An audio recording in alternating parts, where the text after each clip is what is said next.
15 fit اور گہرائی 21 fit تھی۔ کھدائی میں حصہ لینے کے لیے مجاہدین کی تعداد کہتے 3000 تھی، اور نبی صلی اللہ علیہ وسلم نے 10 آدمیوں کے گروپ بنا کر ان پر کھدائی کا کام تقسیم کر دیا تھا، اور کھدائی کے کام میں خود حضور صلی اللہ علیہ وسلم بھی بذات خود شریک تھے، اور آپ صلی اللہ علیہ وسلم بھی دیگر صحابہ کے ساتھ مٹی اٹھانے اور باہر پھینکنے کا کام کرتے تھے، اور آپ کے طرز عمل صحابہ میں بہت زیادہ جوش و خروش، ان کا مورال بہت زیادہ ہائی ہو گیا تھا، اور خندق کی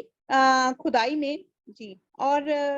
اسی طرح مشکل حالات کے باوجود جو تھا حضور صلی اللہ علیہ وسلم نے مسجد کی جو کھدائی تھی وہ اس کو بہت جلدی مکمل کر لیا تھا۔ اب جب کفار کی متحدہ فوجیں مدینہ منورہ پہنچی تو خندق کو دیکھ کے حیران رہ گئی، ان کے وہم و گمان میں بھی نہیں تھا کہ یہ اس طرح سے اپنا ڈیفنس کا کوئی بندوبست کر سکتے ہیں۔ ان کا خیال تھا اتنا ہمارا بڑا لشکر ہے، 10 سے 12 ہزار کے ہم لوگ ہیں، ہم تو اس مدینہ کو ویسے ہی نگل جائیں گے، ہم تو ان کو فوراً نعوذ باللہ کر لیں گے۔ اب ان کا اس شہر کو محاصرہ کرنے کے علاوہ کوئی اور چارہ نہیں تھا۔ خندق نے ان کو آگے بڑھنے سے روک دیا تھا، مطلب وہ اس کو آگے جا نہیں پا رہے تھے۔ بہرحال 10,000 کا جو یہ لشکر تھا ایک چھوٹے سے شہر کے ارد گرد محاصرہ کیے بیٹھا ہوا تھا۔ ادھر حضور صلی اللہ علیہ وسلم نے جگہ جگہ مسلمان فوج کی ذمہ داری لگا دی تھی کہ کوئی دشمن خندق عبور نہ کرنا پائے۔ چنانچہ جو مجاہدین تھے بڑے چوکس ہو کے بیٹھے رہتے تھے کہ بہت سے لوگوں نے خندق کراس کرنے کی ناکام رہے، اور بہرحال بہت سے واقعات ہیں، کہتے ہیں کہ عرب کا ایک مشہور پہلوان تھا عبد ود، اس نے قدرے تنگ جگہ سے خندق کو عبور کر لیا، اور ان کے ساتھ کچھ اور لوگ بھی تھے، اور بہرحال یہ عبد ود کا مقابلہ کرنے کے لیے شیر خدا حضرت علی رضی اللہ تعالیٰ عنہ آگے بڑھے، اور دونوں نے میں مقابلہ ہوا، اور پہلے ہی حملے میں حضرت علی رضی اللہ تعالیٰ عنہ جو تھے زخمی ہو گئے، مگر پلٹ کر انہوں نے عبد ود پر ایسا کاری وار کیا کہ وہ زمین پر ڈھیر ہو گیا، اور یہ دیکھ کے باقی جو کفار تھے بھاگ نکلے، اور یہ محاصرہ تقریباً جو کہتے ہیں مہینہ بھر جاری رہا، اور کہا جاتا ہے کہ 28 ڈیز کچھ اس طرح تھا۔ تو ہم یہ دیکھتے ہیں کہ ہجرت کے 5ویں سال شوال کے مہینے میں عرب کے تمام اسلام دشمن قبائل متحد ہو کے مدینہ منورہ پر حملہ آور ہوئے، اور ان کا مقابلہ کرنے کے لیے مدینہ منورہ کے گرد ایک خندق کھودی گئی، اس لیے اس غزوے کو غزوہ خندق کہا جاتا ہے۔ اور اس جنگ میں عرب کے بہت سے قبائل گروہوں کی صورت میں شریک ہوئے تھے، اور عربی زبان میں گروہ کو یعنی کہ حزب یا جماعت، حزب کا لفظ بولا جاتا تھا، اور حزب کی جمع احزاب ہے، اس لیے اسے غزوہ احزاب بھی کہا جاتا ہے۔ اب ہم دیکھتے ہیں کہ 2-3 اس کے ریزن تھے کہ غزوہ خندق کے اسباب کیا تھے، ریزنز کیا تھے۔ سب سے پہلا جو سبب یہ تھا کہ مدینہ منورہ کی یہودی قبائل اپنی بد عہدی پہ انہوں نے مطلب معاہدے کی خلاف ورزی کی تھی، اور جس کی وجہ سے انہیں مدینہ منورہ سے جلا وطن کر دیا گیا تھا، اور انہیں اس بات کا بڑا ہی رنج تھا، بڑا ہی دکھ تھا، اور چنانچہ ان کے ایک وفد جو تھا مکہ پہنچا اور قریش کو مدینے پہ حملے کے لیے آمادہ کیا، اور پھر یہ لوگ عرب کے دیگر قبائل کے پاس گئے اور انہیں بھی متحد کر کے مدینہ پہ حملہ کرنے کی تیاری کی۔ تو پہلا سب سے بڑا سبب یہ تھا کہ یہودیوں کو جو مدینہ سے جلا وطن کیا گیا تھا، انہوں نے غصے میں اور انتقاماً یہ گروہ جو تھے، حزب جو تھی، ان کو جمع کیا، متحد کیا مسلمانوں پہ حملہ کرنے کے لیے۔ دوسری اس کا جو موسٹلی ریزن اسکالرز کہتے ہیں کہ قریش کو جو احد میں ایک جزوی فتح حاصل ہوئی تھی، اور اس سے انہوں نے دیکھا کہ اسلام کی تبلیغ میں کوئی رکاوٹ نہیں بنی، اور بہت سی اور چیزیں بھی مسلمانوں کے قبضے میں آ گئی تھیں، تو یہ دیکھ کر جو قریش جو تھے ان کی نیندیں حرام ہو گئی تھیں، اور وہ اس فکر میں تھے کہ کسی نہ کسی طرح اس ابھرتی ہوئی قوت کو مٹا دیا جائے، ختم کر دیا جائے۔ تو اس کے لیے بھی وہ کہہ رہے تھے کہ ہم اکٹھے ہو کے مسلمانوں کی قوت کو ختم کرتے ہیں، کہیں ایسا نہ ہو کہ اسلام ایک مذہب بن کر ابھر آئے اور پھر لوگ ہمارے مذہب کو نہ پوچھیں۔ اچھا، تیسرا اس کا جو اسپیکٹ تھا وہ مانیٹری ویلیو تھی کہ قریش کو اپنی تجارت بھی خطرے میں نظر آ رہی تھی، اس لیے وہ ایک فیصلہ کن جنگ چاہ رہے تھے، اور یہودیوں کی پیشکش نے ان کے لیے اس جنگ کا فیصلہ کرنا ان کے لیے آسان ہو گیا، یعنی کہ اب وہ یہ بھی ان کو سمجھ آ رہی تھی۔ اور چلیں یہ بھی آگے پڑھتے ہیں اور پھر ساتھ ساتھ دیکھتے ہیں۔ یہ تو میں نے آپ کو صرف غزوہ احزاب کا جو تھا نا بیک گراؤنڈ آپ کو بتایا۔ سورہ احزاب کا ہم نے بیک گراؤنڈ پڑھا، اور اس میں اب ہم پہلی آیت پر ہیں، پارہ نمبر 21 ہے، سورہ احزاب ہے، اور اس میں ہم نے پڑھا کہ اگرچہ اس سورت کا اکثر حصہ غزوہ احزاب یعنی کہ 5 ہجری کے بعد نازل ہوا. تاہم جو ابتدائی آیات ہیں جنگ احزاب سے بہت پہلے کی ہیں. مکہ میں تو آپ صلی اللہ علیہ وسلم کے اور مسلمان کے دشمن صرف قریش مکہ تھے، مگر مدینہ جانے کے بعد مدینہ کے یہود، مشرکین، منافقین سب آپ کے دشمن بن گئے. یعنی کہ آپ دیکھیں کہ پہلے ہی آیت میں ان حزب کا، ان گروہوں کا، ان لشکروں کا نام ہے جو آپ صلی اللہ علیہ وسلم کے دشمن بن گئے اور جو اسلام اور پیغمبر اسلام کو بدنام کرنے کے لیے اور انہیں صفحہ ہستی سے مٹانے پہ تلے ہوئے تھے. اور غزوہ احد میں جو مسلمانوں کو عارضی طور پہ شکست ہوئی تھی، اس نے دشمنوں کا مورال بڑھا دیا تھا اور مشرک قبائل نے 2 دفعہ حضور صلی اللہ علیہ وسلم کو دھوکہ دے کے تبلیغ کے لیے کاریوں کا مطالبہ کیا اور پھر انہیں قتل کر دیا. اور مدینہ میں ہر وقت خوف اور ہراس کی کیفیت طاری رہتی تھی اور جو مسلمانوں کے دشمن تھے، اسلام کے خلاف پروپوگنڈا جو تھا، انہوں نے اس کی مہم بہت تیز کر دی تھی. اب یہی وہ دور تھا جس میں بذریعہ وحی مسلمانوں کی اخلاقی معاشرتی تربیت بہت ضروری تھی اور اس میں سب سے جو بڑا اہم مسئلہ تھا وہ تھا غلامی کا. عرب معاشرے میں غلامی کا اتنا زیادہ رواج تھا کہ اگر یوں کہا جائے کہ اس دور میں عرب آبادی کا آدھے سے زیادہ حصہ غلاموں پر مشتمل تھا تو غلط نہ ہوگا. اور پھر ان غلاموں کو آزاد انسانوں سے بہت حقیر، کمتر درجے کی مخلوق سمجھا جاتا تھا. اور اسلام اس سلسلے میں بہت سی اصطلاحات جو ہے بہت سی جو ایکٹس کرنا چاہ رہا تھا. تو اس سلسلے کی کڑی تھی، یعنی کہ جو پہلی آیت ہے اس کی تفسیر میں، اس کے بیک گراؤنڈ میں میں آپ کو بات بتانا چاہ رہی ہوں کہ وہ زمانہ تھا جب غلاموں کی خرید و فروخت ایسے ہوتی تھی جیسے عام کوئی چیز آپ لے رہے ہیں اور خرید رہے ہیں، اور آپ سوچیں کہ اس غلام کی کوئی حیثیت اور وقت نہیں ہوتی تھی، وہ بالکل ہیلپ لیس ہوتا تھا اپنے مالک کے آگے. اب اسلام ایسے کلچر کو قبول نہیں کرتا. اسلام غلاموں کے ساتھ، آپ دیکھیں ہمارے پیارے نبی صلی اللہ علیہ وسلم کا جو آخری الفاظ بھی تھے اس میں یہ تھا اپنے عورتوں اور غلاموں کے ساتھ حسن سلوک کے پر تھا. تو اتنا ایمفسائز کرتا ہے غلاموں کے اوپر. تو اللہ تعالیٰ نے غلاموں کے اوپر بھی رحمت کرنا، اس کے لیے بھی حضور صلی اللہ علیہ وسلم کی لائف کو ایک نمونہ اور مثال کے طور پہ پیش کیا. اب ہم یوں چلتے ہیں کہ یہ وہ زمانہ تھا، کہتے ہیں کہ جو حضرت زید تھے جب بہت چھوٹے تھے تو وہ غلاموں کی منڈی میں اپنی فیملی سے بچھڑ گئے تھے، تو ان کو پکڑ کے ان کو عکاظ کی ایک منڈی تھی اس میں ان کو فروخت کر دیا گیا تھا. اور جب وہاں پہ حضرت خدیجہ رضی اللہ تعالیٰ عنہ تھی، انہوں نے حضرت زید جو بھی بچے تھے ان کو خرید لیا. اور پھر جب حضرت خدیجہ رضی اللہ تعالیٰ عنہ کی شادی ہوگی حضور صلی اللہ علیہ وسلم سے کے ساتھ، تو آپ نے حضرت زید کو حضور صلی اللہ علیہ وسلم کو ہبا کر دیا، یعنی کہ گفٹ کے طور پہ دے دیا. حضور صلی اللہ علیہ وسلم کو حضرت زید جو تھے بہت پیارے لگتے تھے، انہوں نے ان کو اپنا بیٹا بنا لیا. تو اب کیا ہو گیا کہ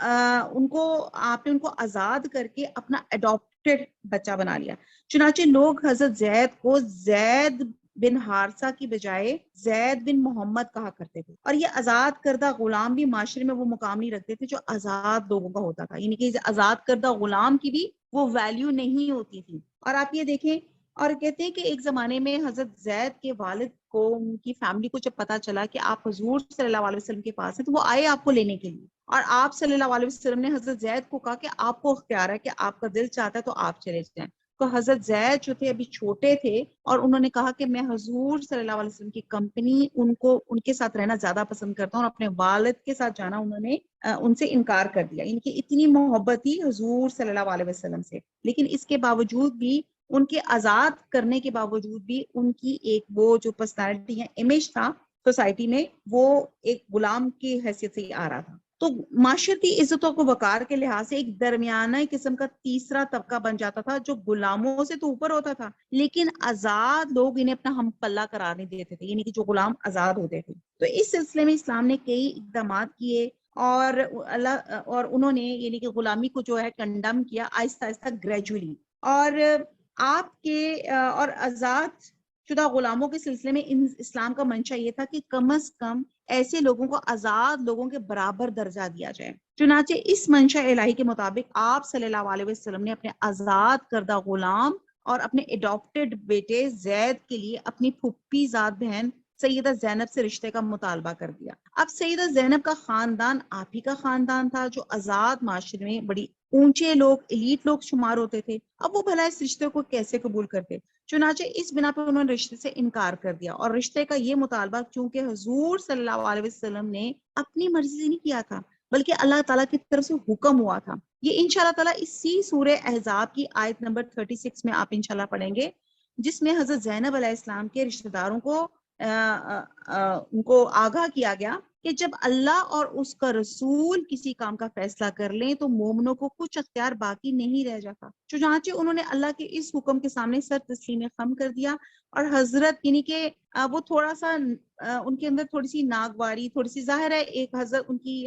جو حضرت زینب جو تھیں حضور صلی اللہ علیہ وسلم کی کزن تھیں، اور ان کے ذہن میں یہ آ رہا تھا کہ میں ایک غلام سے شادی کروں، تو وہ تھوڑا سا ناگواری کا احساس تھا، تو جس پر یہ اللہ تعالیٰ نے آیت اتاری تھی، آیت نمبر 36، جس میں کہا تھا کہ جب اللہ اور اس کا رسول کسی کام کا فیصلہ کر لیں تو مومنوں کو کچھ اختیار باقی نہیں رہ جاتے، یعنی کہ آپ ناگواری کا تاثر بھی نہیں دل میں لے کر آ سکتے، خوشی خوشی کہ اللہ اور اس کے رسول کا حکم ہے۔ اور پھر اسی حکم پہ حضرت زید کی اور حضرت زینب کی شادی ہوگی، مگر شادی کے بعد بھی ان کے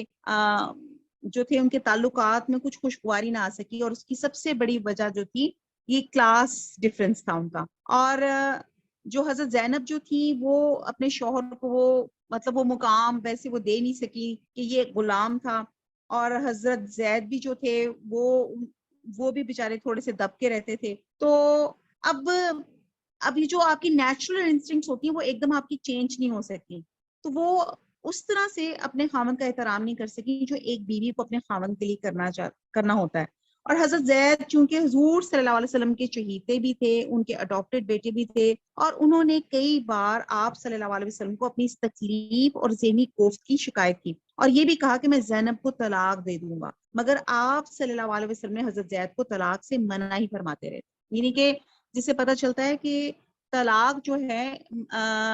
حلال ہے، بٹ اللہ کی نظر میں یہ ناپسندیدہ ہے۔ اب آپ دیکھیں کہ ہر مشکل کام کا آغاز نبی صلی اللہ علیہ وسلم کی ذات سے ہوا، اس لیے تو نہیں وہ افضل ترین پرسنالٹی دنیا کی ہیں، اور اس لیے تو نہیں کہ شفاعت جو اللہ تعالیٰ نے شفاعت کا بھی مطلب ان کو مقام محمود پہ پہنچایا، یا ان کو جو بھی ان کو سٹیٹس دیا ان کی ان قربانیوں کی وجہ سے۔ عرب معاشرے میں ایک اور بگاڑ یہ بھی تھا کہ یہ لوگ اڈاپٹڈ بیٹے کو ہر طرح سے اپنا حقیقی بیٹے کی مانند قرار دیتے تھے۔ اب اس سلسلے میں اسلام نے ایک اصلاحی قدم اٹھانا تھا، اور یہ قدم انتہائی مشکل تھا، اور جو شخص بھی بند دروازے کو کھولنے کا ارادہ کرتا ہے سارے عرب معاشرے میں اس کی تنقید بھی اور اس کے مذاق کا بھی اس کو ہدف بنا پڑتا ہے۔ تو اس لیے اللہ تعالیٰ نے اس مشکل کام کے لیے نبی صلی اللہ علیہ وسلم کی ذات کو چوز کیا، اور جن دنوں حضرت زینب کو طلاق دینے کا سوچ رہے تھے، انہی دنوں میں اسی دور میں آپ صلی اللہ علیہ وسلم کو اللہ تعالیٰ کی طرف سے اشارہ مل چکا تھا کہ اب حضرت زینب آپ صلی اللہ علیہ وسلم سے نکاح کیا جائے گا۔ اب اس اشارے میں دو مصلحتیں تھیں۔ نمبر ایک کہ حضرت زینب نے جس نے اپنی طبیعت میں ناگواری کے باوجود اللہ کے حکم کے آگے سر تسلیم خم کیا تھا، تو اللہ سبحانہ تعالیٰ چاہتے تھے کہ انہوں نے جو اللہ کی اطاعت کی تھی اس کے صلے میں آپ صلی اللہ علیہ وسلم سے نکاح کر کے ان کی دل جوئی کی جائے۔ اور دوسرا پوائنٹ یہ تھا کہ معاشرے میں اس غلط نظریے کا قلع کما کیا جائے کہ اڈاپٹڈ چائلڈ متنبع ہر لحاظ سے حقیقی بیٹے کی طرح ہوتا ہے۔ تو یہ ایک بیک گراؤنڈ تھا جو پہلی آیت ہم نے سورہ احزاب کی پڑھی۔ ہر آیت بہرحال اتنی لمبی نہیں ہوگی، لیکن یہ بیک گراؤنڈ بتانی بہت ضروری تھی کہ جب آپ صلی اللہ علیہ وسلم کو وحی سے حضرت زینب سے نکاح کا اشارہ ملا تو آپ صلی اللہ علیہ وسلم کے سامنے بڑے خطرات نظر آ گئے۔ کیا تھے؟ سب سے زیادہ یہی تھا کہ لوگ کہیں گے او ہو ذرا دیکھو تو صحیح، یہ اس نبی نے تو اپنی بہو سے نکاح کر لیا، حالانکہ خود ہی بہو سے نکاح کرنا حرام بتاتے ہیں۔ تو ان کو اس طرح کی کرٹیسزم کا ان کو بہت زیادہ یہ تھا کہ میں کس طرح کرٹیسزم سہوں گا، اور دوسری ان کو خود بھی شرم آ رہی تھی کہ میں اپنی بہو سے شادی کروں گا، اور اس وجہ سے آپ بار بار حضرت زید کو طلاق دینے سے روکتے رہتے تھے۔ تو اس پس منظر میں اس سورت کی ابتدائی آیات نازل ہوئی، اللہ تعالیٰ نے براہ راست حضور صلی اللہ علیہ وسلم کو خطاب کرتے ہوئے فرمایا کہ تمہیں ان کافروں اور منافقوں سے ڈرنے کی ضرورت نہیں، نہ ان کی باتوں پہ کان دھرنے کی ہے، ڈرنے کی ذات صرف اللہ کی ذات ہے، صرف اسی سے ڈرو، اسی کی وحی کی اطاعت کرو، اللہ اپنے احکامات کو خوب جانتا ہے کہ وہ کیوں ایسا حکم دے رہا ہے، اور جو لوگ اس نکاح کے رد عمل میں شور مچا رہے ہیں اللہ تعالیٰ ان سے پوری طرح باخبر ہے۔ تو دس از آپ کی پہلی آیت جو ہے اس کی تفسیر ہے سورہ احزاب کی۔ کہ اے پیغمبر صلی اللہ علیہ وسلم اللہ سے ڈرتے رہنا اور کافروں اور منافقوں کا کہنا نہ ماننا. کیا کہہ رہے تھے کافر اور منافق؟ کہ یہ نبی جو ہے اپنی بہو سے نکاح کر رہا ہے اور جو غلط کرٹیسزم کر رہے تھے. بے شک اللہ جانتا اور حکمت والا، یعنی کہ اللہ جانتا ہے کہ اس نکاح میں کیا مصلحت تھی اور کیا حقیقتیں تھیں. جیسے میں نے آپ کو فی الحال 2 بتائیں کہ اللہ سبحانہ تعالیٰ حضرت زینب کو ان کی فرما برداری پہ جو انہوں نے اللہ کے حکم سے نکاح کیا تھا حضرت زید سے، ان کا انعام دینا چاہ رہے تھے. ان کے انعام میں حضور صلی اللہ علیہ وسلم ان کو ان کے عقد میں کرنا چاہ رہے تھے. اور پھر یہ معاشرے میں جو رسم تھی کہ منہ بولا بیٹا، جس سے پتہ چلتا ہے کہ جو بیٹا ہوتا ہے وہ آپ کا اپنا بیٹا ہوتا ہے. تو بہرحال آگے چلتی ہے، دوسری آیت ہے وَاتَّبِی، وا میں نے اور اتبی یعنی کہ اتباع سے ہے، فرما برداری سے ہے، پیروی کرنے سے ہے، اطاعت کرنے سے ہے. اور پیروی کرو ماں جو یوہا وہی سے ہے جو وہی کی جاتی ہے، الیکا تمہاری طرف میں، ربکا تمہارے رب کی طرف سے. ان اللہ بے شک اللہ تعالیٰ کانا ہے، بما ساتھ اس کے جو تعملون تم عمل کرتے ہو، خبیرہ خبردار. با محاورہ دیکھتے ہیں. اور جو کتاب تم کو تمہارے پروردگار کی طرف سے وحی کی جاتی ہے اس کی پیروی کیے جانا، بے شک اللہ تمہارے سب عملوں سے خبردار ہے. یعنی کہ یہاں پہ اللہ سبحانہ تعالیٰ جب آپ صلی اللہ علیہ وسلم کو وہی سے حضرت زینب سے نکاح کا اشارہ ملا تو آپ صلی اللہ علیہ وسلم کے سامنے سارے خطرات آ گئے، سارے خدشات آ گئے کہ اب دشمن آپ کو تو تانا دیں گے. اور ان تانوں پہ ڈر کر آپ نے کہا جا رہا ہے کہ آپ نے تانوں سے نہیں ڈرنا کیونکہ اللہ تعالیٰ نے وہی کی ہے، اور اللہ تعالیٰ جانتے ہیں کہ آپ نے یہ کام کس گڈ فیتھ سے کیے ہیں، اللہ کی اطاعت میں کیے ہیں، اللہ کی وحی کو نبھانے کے لیے کیے ہیں. اور آیت نمبر 3 ہے وہ توکل، اور توکل کریں، بھروسہ کریں اللہ اللہ پہ، وقفا اور کافی ہے، باللہ اللہ وکیلا کارساز. یہ جو پہلے 3 جو 1 سے لے کے 3 آیات ہیں نا، اس میں اسی واقعے کا ذکر ہے کہ اللہ پہ بھروسہ رکھیں اور اللہ ہی کارساز ہے. آیت نمبر 1 سے 3 جو ہے حضرت ابن عباس سے روایت ہے کہ ہجرت کے بعد کفار مکہ میں سے ولید بن مغیرہ وغیرہ مدینہ طیبہ آئے اور حضور صلی اللہ علیہ وسلم کے سامنے پیشکش کی کہ اگر آپ اپنے دین کی دعوت دینا چھوڑ دیں اور ہمارا دین اختیار کر لیں تو ہم آپ کی مخالفت چھوڑ دیں گے اور قریش کا آدھا مال آپ کو دے دیں گے. اور مدینہ کا یہودیوں اور منافقوں نے حضور صلی اللہ علیہ وسلم کو قتل کی دھمکی دی اور سازشیں شروع کر دی. اللہ نے حضور صلی اللہ علیہ وسلم کو فرمایا کہ کافروں اور منافقوں کا کہنا نہ ماننا، اللہ پہ بھروسہ کرو، اللہ کی وحی کے مطابق اللہ کے احکام لوگوں تک پہنچاتے رہو، اللہ آپ کا بہترین کارساز. یعنی کہ اللہ تعالیٰ نے ان کو مدد اور حفاظت کا اللہ تعالیٰ نے ان کے ساتھ کہا کہ آپ کے جتنے بھی دشمن آپ کے خلاف بناتے ہیں یا الزام دیتے ہیں،